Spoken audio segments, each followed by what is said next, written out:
Welcome back as we update the sensational story of Nicholas Alahverdian, the Rhode Islander who faked his death 5 years ago and turned up in Scotland using a made-up identity.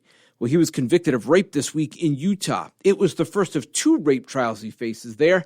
The verdict in the first one coming in late Wednesday night. From WJAR in Providence, Rhode Island, this is NBC 10 True Crime International Mystery. To count 1, rape, guilty. Nicholas Alahverdian sits emotionless in a Utah courtroom, unlike the talkative character we've seen in the past. I'm awful nice. That was Alahverdian more than 3 years ago, after his arrest in Scotland, denying he was the Rhode Islander, instead claiming to be someone else, Arthur Knight, with a British accent. He was arrested in a hospital there, wanted for a rape in Utah in 2008. He is set to go on trial in that case next month. This week, he was on trial in a different rape case, also from 2008 in Utah. A woman came forward after Alahverdian's arrest, claiming he raped her after she broke off their brief engagement back then. She's scared of him. She told you that. Alahverdian's lawyer tried to cast doubt. The missing pieces in this case are huge and troublesome. Maybe they had makeup sex, and 13 years later, it is now rape. Alahverdian's roommate at the time took the stand, providing insight into what he was like. Annoying. Very annoying. For some reason, he would like to insert into conversations that he'd gone to Brown University. He even got a tattoo of Brown's crest while in Utah, but Brown tells me no one with either of his names ever went there. After leaving Utah, Alahverdian was a regular at the Rhode Island State House about 15 years ago, advocating for child welfare reform and befriending politicians. We know now multiple women in Pawtucket complained to police about him around that same time, and that the FBI was looking into fraud accusations against him in Ohio years later, when he left the country. In 2020, he told people in Rhode Island he was dying of cancer. Then an obituary showed up online. Alahverdian's arrest in Europe then in late 2021 became an international sensation. After being shipped to Utah to face the charges there, Alahverdian ultimately dropped the fake name charade in court last year. And he claimed in that hearing last October that he assumed the fake identity because he feared threats from government officials in Rhode Island back in 2018. Now, despite admitting the fake name, he kept using the accent. Prosecutors in this rape trial in Utah were only allowed to briefly mention that Alahverdian took off from the country and used a fake identity, but they plan to use it more at sentencing. I talked with the district attorney there in Salt Lake County, Gill, after the verdict. Yeah, District Attorney, thanks for joining us. Just tell me how difficult this case was. I know, 17 years after the fact. Yeah, I mean, these kind of cases are often very difficult, also especially when you have an acquaintance that is part of that allegation. And so, we had a great team of lawyers, Brandon Simmons, Clint Heiner, and our detectives, Derek Coates, did a great job of preparing for this case. And it comes down to the courage and the resiliency of the survivor to get up and talk and confront their abuser and to tell their story. And so they did a great job of putting the pieces together, showing that they knew each other. She had a story to tell about how she was a victim. They had met on in November and December of the year, a short, very quick romance. They had gotten wedding rings together, engagement rings.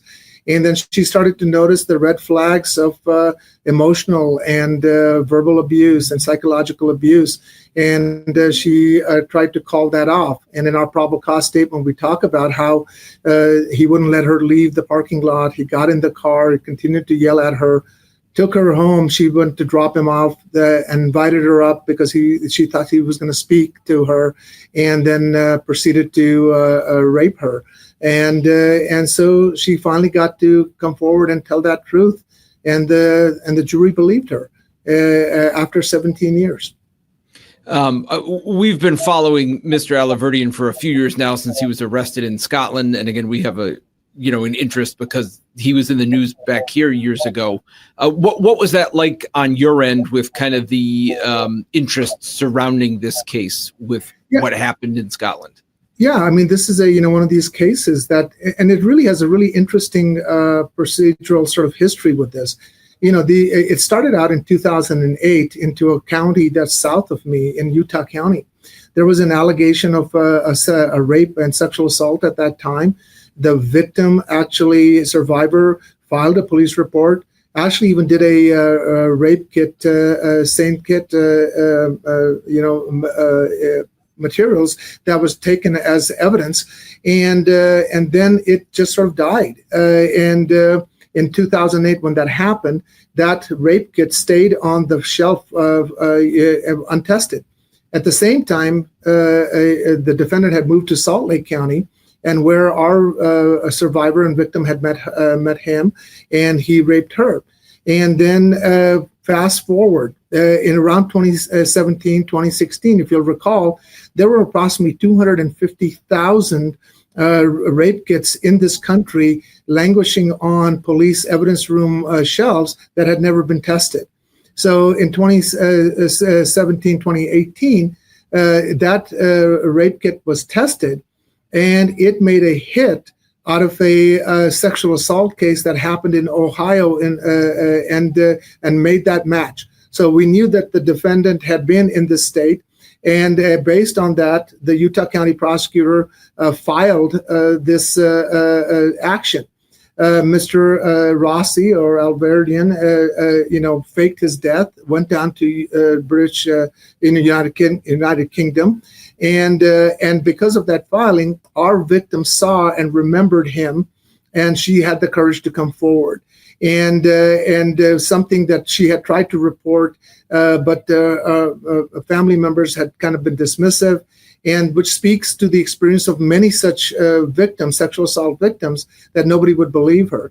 But she was you're saying back then, years ago, she was kind of dissuaded from coming forward. Yes, absolutely. And then finally she did come as a result of this really long sort of pathway, and was able to also produce receipts from the purchases, and we were able to cobble that case together. So and then of course the defendant fighting extradition, coming up with these fanciful stories, and this whole flavor of faking your own death, I think, captured a lot of people's imagination, and it's been closely followed. But for us, it was always about the truth of this victim and survivor, and her resilience and her incredible courage to come forward and testify and confront her abuser.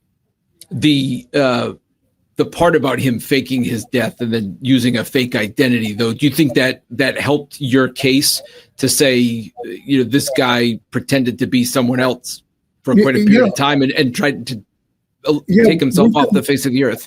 Yeah, I mean, we were limited. We couldn't really get into that evidence. And so we really had to focus on the incident that happened. The court had kind of ruled that that might be too prejudicial. So we could not develop that entire theory of that case. And so we were limited to focusing directly on the victim's story and what her experience was. And so, all of this now, of course, certainly will come out at sentencing, which is scheduled for October 20th, where all this information and our position is going to be to talk about that he fled from this jurisdiction and he fled from this country, that he changed his identity, that speaks to the concern that we have and why we're going to be arguing for prison and maximum time under our laws. And that sentencing is scheduled to happen after the other trial, correct? Yeah. I mean, the case down south from us is scheduled to start in about a month. And of course, those are allegations only. There's a presumption of innocence that applies there in that case, as is our process. And I suspect that that the sentencing may be after that trial, if it in fact goes as scheduled. Okay. Anything else you'd like to add? Yeah, I just want to end by saying that it is really important for us to recognize that when we have survivors, that if you're a victim and a survivor of sexual assault, please come forward. There's an entire community of people who want to help you, and you are not alone. You will be believed, and you will be supported. And this is not something that you need to carry with yourself. as the victim even testified in this case, she was timid and she was very frightened before, but she was able to recover her voice back and to have that courage to come forward. So you don't need to suffer alone. There is a group of a community of people here to help you. And in your trial, you had the accuser in the other case testify as well to kind of set that. I mean, do you think that helped as well? Yeah, I think, that was, when our prosecutors researched this, we had multiple different individuals who have been impacted by the conduct of this defendant over multiple different jurisdictions. And so, for us, that was an important piece of evidence to bring. Not the judge limited us to that one witness, but that witness being able to come unknown to our victim here to be able to share her experience and and what happened and how it happened, I think was also very important. But I think it was also just the believability and the genuineness with this survivor spoke. But that was an important piece of that conversation as well, and the presenting of the evidence. Alahverdian faces from 5 years in prison to life in this case. The sentencing is scheduled for October, and that's after the trial in the other Utah case scheduled for September. If you want to take a look back at the Nicholas Alahverdian saga, check out our previous podcast episodes. I talked to those who knew him in Rhode Island, investigators, and Alahverdian himself, although he was saying at the time he was Arthur Knight, after his arrest in Scotland. I'm Brian Crandall. Thanks for joining us. Shopify's point of sale system helps you sell at every stage of your business. Need a fast and secure way to take payments in person? We've got you covered. How about card readers you can rely on anywhere you sell? Thanks. Have a good one. Yep, that too. Want one place to manage all your online and in-person sales? That's kind of our thing. Wherever you sell, businesses that grow with Shopify. Sign up for your $1 a month trial at shopify.com/listen. Shopify.com/listen.